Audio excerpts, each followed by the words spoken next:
The Washington Huskies play football this week.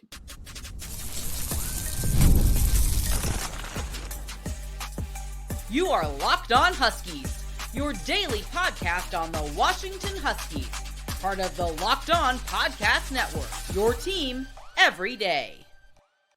Welcome back in to another edition of the Locked On Huskies podcast. I'm Roman Tomashoff. That's Lars Hanson. He's site editor with Athlon Sports Inside the Huskies. I'm the site editor with Huskies Wire. Thank you for making this your first watch or first listen of the day, as we are part of the Locked On Podcast Network, your team every day. And today's episode is brought to you by Ultimate GM. And Ultimate College Football HC is a brand new mobile game that is completely free, has no ads, and is 100% playable offline. Use the promo code LOCKEDONCFB, all caps, inside the game store to receive a free boost to your program. Begin your coaching legacy today. Lars, we got a really fun show coming up for the Everydayers because it is game week. I'm so excited. We're back. It feels like it's been about 30 years. We're going to get into what we think a successful season might be after we made our official record predictions last week. We're going to talk about the biggest things, what we're going to be watching for in this game, but we just need to start off with it's Weber State week. Football is back. College football is back. We could not be more excited. Exactly. I mean, it really does feel so long ago. And I think because in part of the offseason Washington had, it's not only a new season, it's a new season in a new conference with a new coach and basically a brand new team. Jedd, I think, has been on record as saying it's about 30, 35 scholarship players that he inherited. And of those guys, how many will actually be starters this season? So it's basically a brand new team, if you will. And so there's a lot of questions. But again, who wouldn't want Husky football to be back? And I think the cool thing that we've noticed about this offseason is the energy seems to be there for this program to not take a step back in terms of, obviously, they're not going to be national championship playoff team, but it's not going to be a true, wow, we're back to the starting block. We're back to 5-7. We're back to 4-8, 3-9. We went over that last week. This is going to be a good team. But we do have a lot of questions about the team. But, man, it is nice to be back. Absolutely. And that's the biggest thing. Where I feel part of that is the beauty of college football, where not on this level necessarily, but it's part of, why I feel college football 25 is so popular. Part of the reason that, fantasy football, these things where you're constantly rebuilding, you're constantly shuffling things around and constantly having to find different ways to make things work. And that's one of the things about this roster that's so exciting. And one of the biggest things that I would say that I'm excited for this season is the new stars, where we've spent the last 2 years, talking to Michael Penix, Rome Odunze, Troy Fautanu, Jalen McMillan, Jalen Polk. The list goes on and on and on. Braylon Trice, Edfonio Focio, Dominic Hampton. Shout out to all those guys, man. All those guys were people that we've, gotten to know for a while. In Eddie's case, he's been with the team since 2018. You really got to know him. Braylon Trice was on the roster for such a long time. Rome Odunze, obviously, is just, one of the most fantastic people to talk to. Now we're getting a whole new crop of that. And from our side, there are new stories. There are new people to talk to. There are new legacies to watch unfold, which I really love. And a couple of the guys that I just want to name that I'm really excited to watch are, obviously there's some of the true freshmen that we'll get into over the course of the season. Adam Muhammad being the one where that's the guy that really stands out to me in terms of just readiness to play and everything that it feels like he can do from day one. But watching somebody like Denzel Boston really, as we expect, to come into his own, watching somebody like Carson Bruener take that next step and become an established star where his dad used to play, watching some of these guys in the secondary, Cameron Fabiculon stepping up and having a leadership role now, Zach Durfee with everything that's happened to him, what a full season of that could possibly look like. Some of those things I feel are just things that, fans that might have tuned out a little bit over the offseason and just said, there's so much going on, I'm going to tune back in to like the Huskies around this time of year. It's just so exciting to think about. Absolutely. And I think everything starts with Jedd Fisch. I remember talking to him for the past 2 Pac-12 media days, and I couldn't really explain it because obviously we never thought Kalen would leave, and certainly as quickly as he did. But it seemed like Jedd, what he was doing at Arizona, would be a perfect fit at Washington. And to your point, I'm curious to see how does he engage with the fans during the season, because we've seen what he's done in the offseason. We've seen how much he's prioritized, the spring game, getting people to the mock game last week. He wants 25,000. Yeah. He cares about this program, but I'm curious to see what does an in-season Jedd Fisch look like, and how do fans start to galvanize around Jedd Fisch? Because as we both think, this team is going to be good early on, and if anything, it's going to give them attention by the end of September. And then that means the pressure is all on Jedd Fisch to say, okay, now you have the attention. You've got your team. What can you do at Washington? Because when he was at Arizona, I think people knew about Arizona, but it was still kind of like, what do we make of this? And in a way, that's what you're going to say about Washington. What's Will Rogers going to look like in a pro-style offense in comparison to what he's done at the air raid in Mississippi State?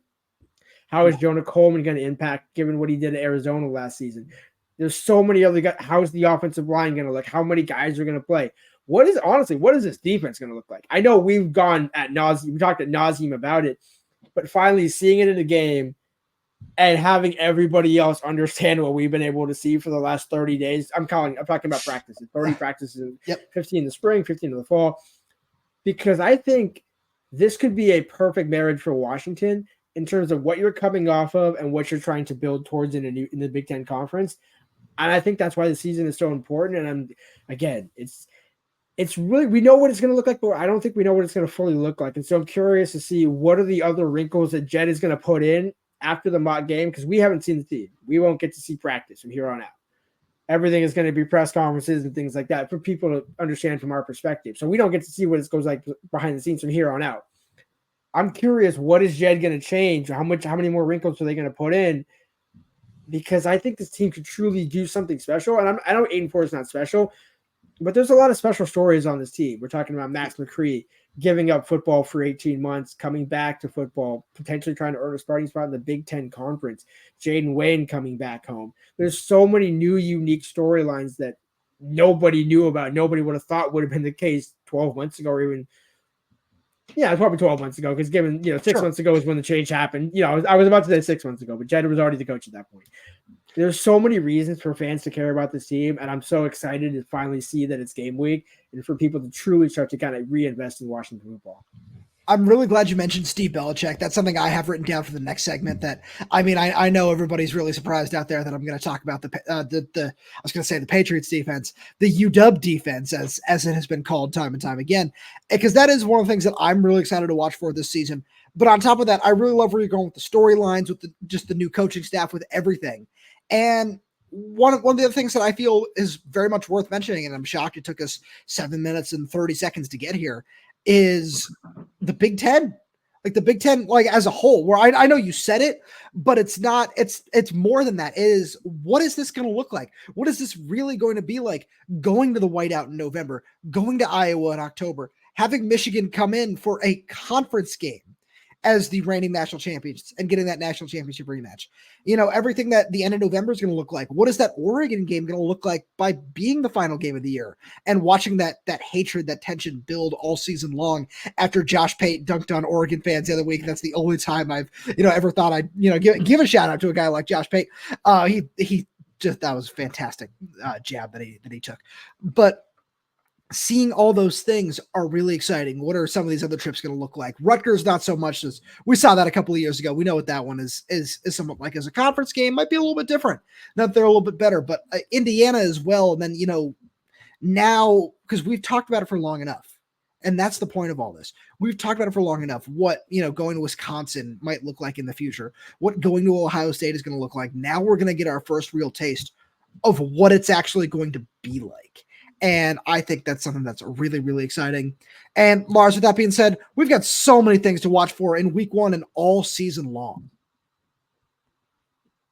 which we'll get to right after a message from our friends over at Ultimate College Football HC. Hey, Locked On Huskies fans, I want to give a moment to give you a heads up on a brand new mobile game that I think you're going to love just as much as I do, Ultimate College Football HC. In this amazing game and simulation, you get to step into the shoes of a college coach and lead your program to glory. Can you imagine actually being the head coach of the Huskies? From recruiting players and hiring coaching staff to overseeing training camps and handling school scholarships, you control every crucial detail of your program. It's all in your hands. Will you be able to handle the pressure? And here's what I really love about the game. You're responsible for calling offensive plays during the season. Your strategy will not only determine the success of your football season, but will shape the future and legacy of your program. Ultimate College Football HC is completely free, has no ads, and is 100% playable offline.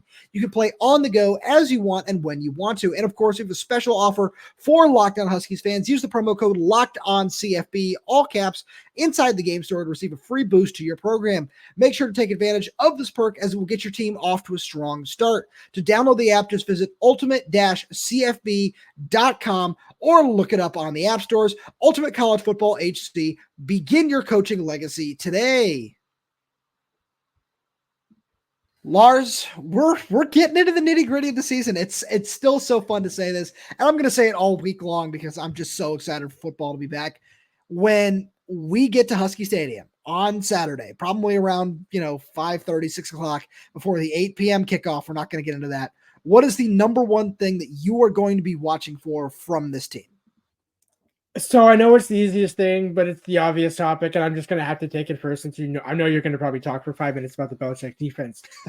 What does the offensive line look? And there's no problem with that, by the way. Yeah. Take your time on that.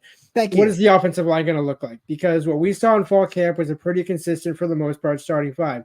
However, Landen Hatchett's had another week plus to get ready to get back. Does Jedd throw him in early and say, you know what, we know what we got with D'Angelo. Let's actually start Landen in the first game? Because I know we've had this conversation. Sure. That is without question, if aside from your topic, the one biggest question on it, because we know where Rodgers is going to connect with the receivers. We saw that. We know what Jonah Coleman's able to do with the ball in his hand. We know the guys behind Jonah Coleman. We just don't know what that offensive line truly is going to look like. And you can't get a true judge, before the game. So obviously we'll have way more of a thought afterwards. But that'll be my first look is, all right, who's out there? What's the situation? Because either way, they're going to win the game. But for Washington, these are all 3 preseason games before you get to the regular season. That's now when you talk about the Big Ten Conference, you're playing in the NFL, the AFC or the NFC Conference, the SEC is the NFC or the AFC, whichever one you want to pick. This is why you have these cupcake games, because you want to build up to it. But in that same vein, the offensive line wasn't exactly world beaters. The defense pushed them around a lot in fall camp. That obviously won't be the case probably against Weber State. But I'm just curious, A, what does the line combination look like? And how many linemen end up actually playing in the game? Because I guarantee you it's going to be probably north of 7. So I certainly agree with you there. My biggest one is actually not necessarily specifically about the defense and not specifically about the offensive line either. It's been about Jedd Fisch's number one message about the offensive line, because it's the same thing that we've heard about the defense. And it's cohesiveness. It's togetherness. It's what is it actually going to look like when all 11 of these guys on defense or all 5 of these guys on the offensive line are on the same page? Because I feel that, when you look at Jedd Fisch's offensive line down in Arizona, it was good. Were they world beaters, like you said? No. But were they good? Did they get somebody drafted in the first round last year? Yes. Are they going to get another guy drafted in the first round next year? Probably, in Jonah Coleman, where you look at that and you say a lot of that from, the Brendan Carroll coaching standpoint is about the togetherness of the group. And that's something that's really important when, you look at a guy like Sewane Fasolo and you say, okay, there's still some questions what he's going to look like in terms of being a redshirt freshman and still having some things to work on in terms of his technique. You think about what Enoch Vimahai might look like at right guard. And you say, okay, these things are easily, not necessarily easily, but they're simple enough, I think, to mask with good team play. You want to put a tight end on Sewane's side and help him chip. If you want to do a whole bunch of different things to make sure that the center and the right tackle are helping out Enoch, unless you want to leave him on an island since he's, technically the most experienced guy in terms of Big Ten play by a long shot. But the more I look at both the offensive line and the defense, it's that cohesiveness. It's that togetherness. And it's looking at that and saying, how are they communicating? How are they moving in sync? Because Jedd Fisch throughout the season throughout the offseason has been saying, we need to see how these guys play together. We need to see how these guys are when they're all on the same page. And we saw that throughout spring and fall practice, what that looks like. But to take it a step further, it's what is that going to look like against another team? Exactly, because to say exactly that, when we saw what they look like in fall camp, it's hard to truly assess because how much of it is on the defense, how much of it is on the offensive line. And to be fair, Landen Hatchett was still working his way back at the start of training camp. So you can't even say they really got a starting block from the get-go in week 1 of training camp. But for me, it's obviously I think there's going to be cohesion. It's more or less just what does it end up looking like after this pregame slate, right? After Washington State, Eastern Michigan. Because again, I know we're talking about Weber State, but for me, it's you're going to see a lot of different combinations in this game. I think we'll honestly see at least 2 different offensive line units in this game. And I'm curious of the starters, like, do you put Max at right tackle with that second string? Do you put him at left tackle with the second string? There's so many different ways to do this because, again, it's about building that cohesion.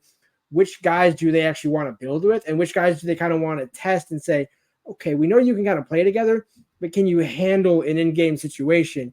Because it's 2 totally different things in practice when everything is in your favor and the coaches are scripting everything and you actually have a team game planning against you, because that's why the D'Angelo Lee's addition was so important. You have a veteran there to kind of help with that mix. Why Will Rogers is so important as a veteran to help bridge those sort of gaps. But again, we can only judge from training camp, and training camp wasn't necessarily the truest indicator because, again, the context you have to consider it in, the defense can look great or the offense can look great. And it's not truly going to get a sense until the end of the whistle on Saturday against Weber State. It's kind of criminal that we have to wait so late on Saturday to figure that one out, but it is what it is. And you know what? And honestly, it's kind of an homage, if you will, to the Pac-12 conference, because we always have these Pac-12 after dark games. And I think it'll be interesting to see how also in that same vein, do they start slow like they did in the first scrimmage? Because I know Jimmy Doherty kind of pushed back on it, or didn't fully agree with it. He's like, yeah, that might be the case, but we got to play late games. And it's okay. So how does your body adjust? Like, not only the cohesion with the players themselves, but how do your bodies adjust? Not a lot of these guys have played inside Husky Stadium with a full packed out crowd. Yeah. At 8 p.m. is probably the best test for you. I certainly agree with you there, but I had a totally different thought process here, because when you said that, some of those things are criminal, I was thinking in a different direction there. What I think is criminal is how I'm really curious about how much we're actually going to see from this defense in week 1, where we've seen so much of it throughout the offseason in terms of all the different concepts they want to run, all the different things that are be going on. And especially, throughout fall camp, now that all the guys are in there and everything seems to be established, how much are they going to put on film in week 1? I know it's that age-old question of, are you going to, show your entire hand in week 1, what that defense is going to look like, and then let, Northwestern and Rutgers, instead of the first 2 Big Ten teams on the schedule, are you going to let them start, looking at that maybe a little bit early? I don't necessarily think so. If things are a little vanilla through the first week or 2 weeks in terms of the defensive schemes and just some of the coverages that we've seen in terms of disguises and moving guys around, I'm not going to be super surprised. But at the same point, I'm still, I've got to do this. I'm still really excited to see what it's going to look like. I'm really excited to see how they're going to move Deshaun Lynch around in the formation, how Justin Harrington and Cameron Broussard are going to be utilized in terms of, are we going to see them in as many positions as we did throughout fall camp? Are we going to look at, a guy like Carson Bruener and just say, yeah, or I think you and I both agree that he will certainly live up to expectations, and say, yeah, that's certainly one of the 3 or 4 best linebackers in the Big Ten. Are we going to see the push that we have throughout fall camp from Sebastian Valdez? Is Ephesians Prysock going to continue to be that guy on the outside at corner? And all these individual guys could be great and could work really, really well. But how are they also going to work within the scheme? Because I think they are what can give the scheme such a high ceiling, and vice versa. The scheme is going to be able to maximize their potential. I agree completely. And I think it's actually the same applies to the offense. And that's why the personnel matters so much. You can keep a vanilla scheme and still mix in a lot of guys and see which guys actually play well together on a Saturday in a game situation, which makes Weber State the perfect opponent. No offense, but just those types of teams, because you're probably going to win the game respectfully, but you don't want to show things. And yet you still need to find out how your guys are going to play together. So I think you're absolutely right that it's going to be vanilla, but I think because of it's going to be vanilla, they're going to get a lot of guys in to see just who works well. And I think there's going to be a lot more personnel than there will be scheme revealed, to your point. So I certainly see where you're going with that. I can certainly see that being the outcome. But then on top of that, it's just a matter of who are we going to see? Where I feel like that's the biggest thing in terms of, we're going to get a depth chart. By the time the Everydayers will listen to this, it's probably out already. So we're going to see that depth chart at some point on Monday afternoon, probably by the time we talk to Jedd Fisch. And then going forward, it's all right, who outside that depth chart maybe are we going to see? And the biggest position to talk about that at is defensive line. Where, okay, who are these other edge rushers in the formation or just in the rotation going to be? Like, if it's Voy Tanufi and Deshaun Lynch as the backup edges to Isaiah Ward and Zach Durfee. Where are we going to see Lance Holtzclaw? Where we're going to see Jacob Lane, and vice versa. What if Jacob Lane is starting on the other side? That's still the one position I feel where we don't necessarily have a true answer of what the rotation is going to look like. Where Elijah Jackson and Thaddeus Dixon still seem to be battling it out for that second cornerback spot, but we know they're both going to play, and we know all these edge rushers are going to play, and all the defensive tackles are going to play. But in what capacity and how much and in what kind of snap split, which I think might not necessarily be fully solved in week 1, but by the end of Saturday night, we're going to have a really good idea of what that's going to look like. And Lars, with that being said, what do you consider a successful season? Which we'll get to right after a message from our friends over at 5 Hour Energy, which you can use at any time of the day. It's always awesome. One of the best times is right before your workout. If you want to get in shape but have trouble staying motivated, you should make 5 Hour Energy shots part of your lifestyle and get the energy boost you need to get fit. We all know you sometimes don't want to go to the gym. Take a 5 Hour Energy shot to get the feeling and alertness so you can hit the gym and just crush your workout. And with zero sugar and a convenient portable size, it's the perfect pick-me-up for getting stuff done. The 5 Hour Energy website has flavors galore like watermelon, tropical burst, grape, berry, and more. And there's a flavor for everyone. You should try them all on the site. You even have the option to build your own 12-pack or 24-pack. You choose the flavors and it's delivered right to your door. If you go to 5hourenergy.com, that is the number 5hourenergy.com, and get some 5 Hour Energy product today. You can use the promo code LOCKEDONCFB to receive 20% off your order. This offer is only valid until September 30th on one order and cannot be used without promotions. The code is not good on subscription orders. Go to 5hourenergy.com today. Lars, you and I both have Washington going 8-4 this season, which, factoring in a bowl game, win or loss at that point, would be, in our opinion, a successful season. But let's take it down a notch. Is 6-6 a successful season? Is 7-5 a successful season? With just with this roster where it is, what do you consider the floor for that? We're not trying to set expectations there. We just want to give a little idea of what this could end up being. I mean, absolutely. Barring injury, it's a 500 team. I think at worst they're 500 because when you go through the schedule, separate from injuries, if say Will Rogers goes down or Prysock, we don't root for injuries. But I'm just saying, with the caveat being that there's no reason this team loses more than 6 games because there's too much veteran presence, there's too much good coaching on that sideline, and there's too much experience on that sideline holistically between players and coaches.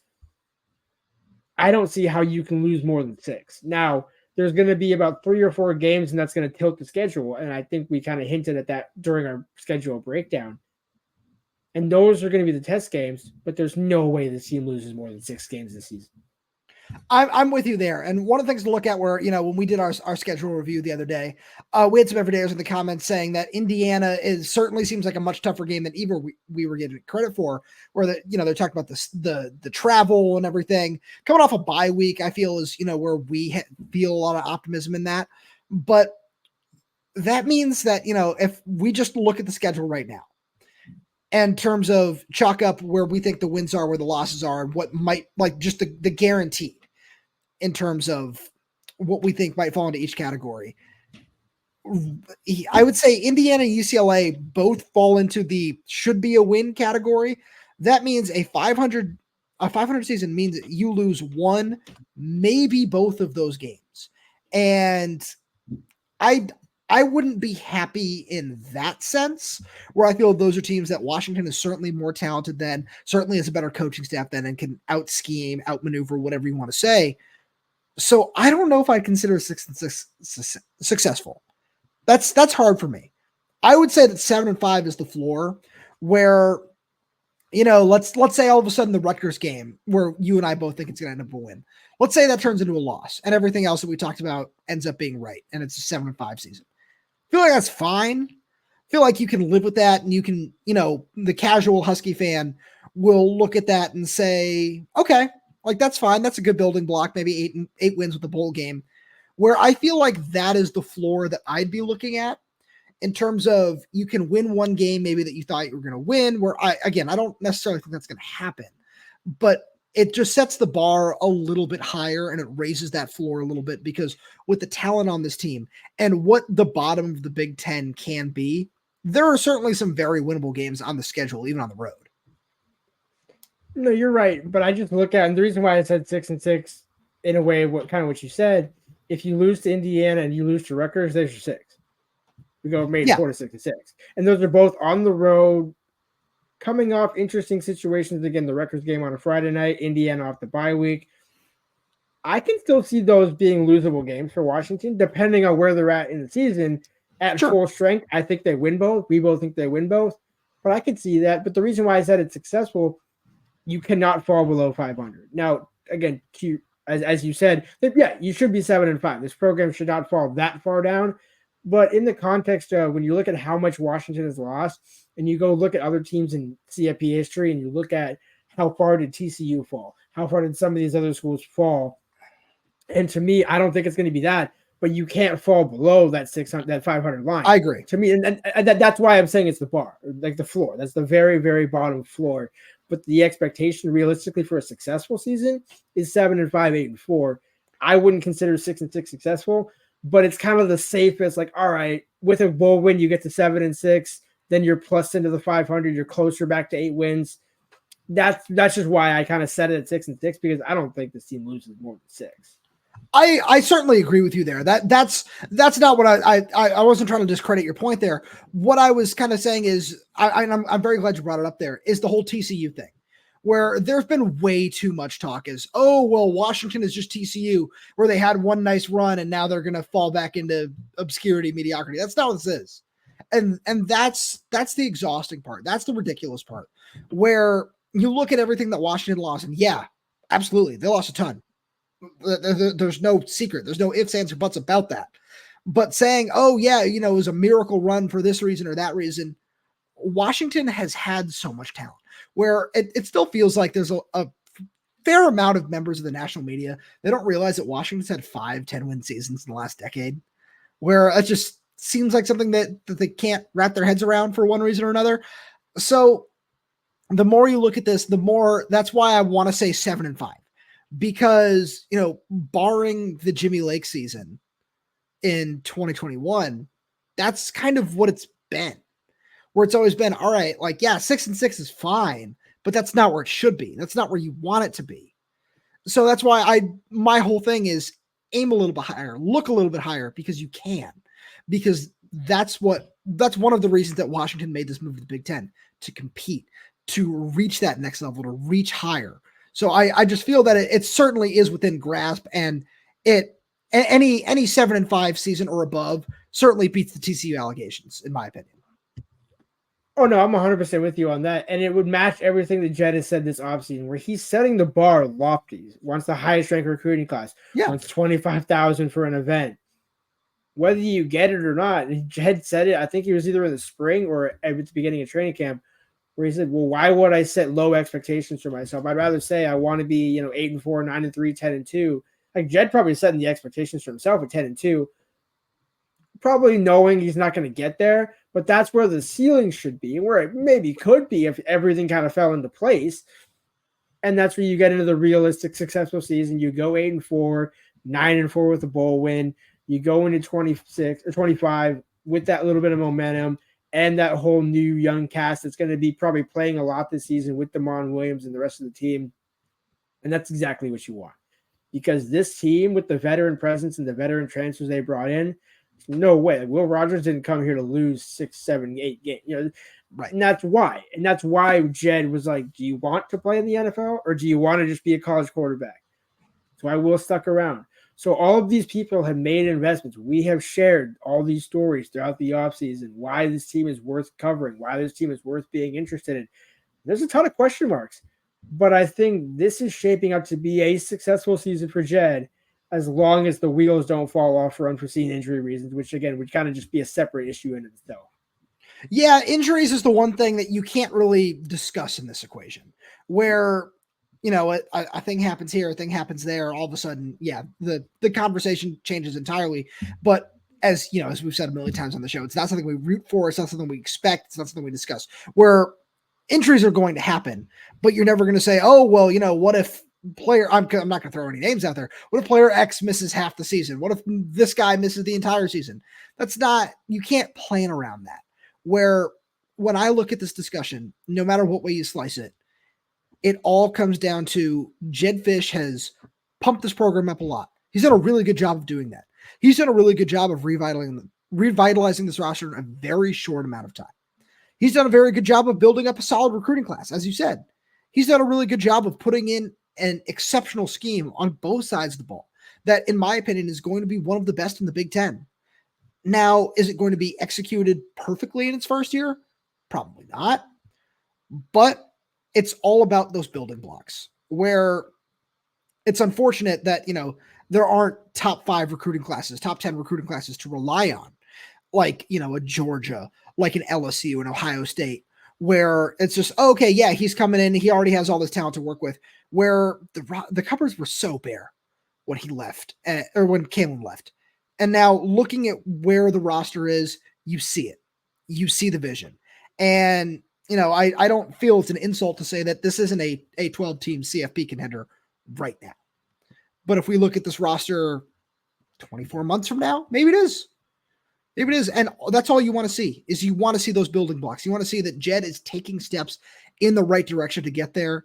And at the end of the day, that's what a successful first season under Jedd Fisch should look like. And Lars, with that being said, as always, thank you so much for being here. Thank you all everydayers for tuning in. We really do appreciate your support, and thank you for making Locked On Huskies your first listen of the day. Now go check out the Locked On College Football podcast, from NIL deals to never-ending conference realignment rumors. Our guy, Spencer McLaughlin, gets you ready for an exciting season on the gridiron. You can find the link to Locked On College Football in the description, so you don't need to search. Part of the Locked On Podcast Network, your team every day. And just a reminder to make sure you go check out the Locked On Huskies Insider program as well. The link is down in the description below. You get a free 2-week trial, and after that, it's $4.99 a month. You get access to all kinds of fun things, like the ability to chat with us one-on-one, ask whatever questions you might have. We're going to drop insider rumors over there. We're dropping whatever here at press conferences, things like that. We're dropping interviews over there.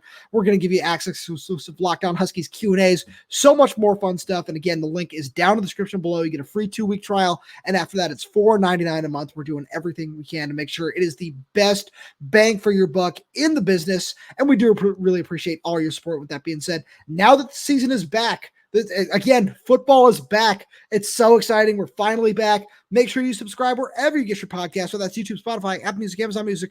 We're there. We're everywhere. We're updating this channel with new content every single day. So make sure you click that like button, click that little bell so you never miss when we post a new video. Got any questions, comments, concerns, anything like that, drop them right down below in the comment section.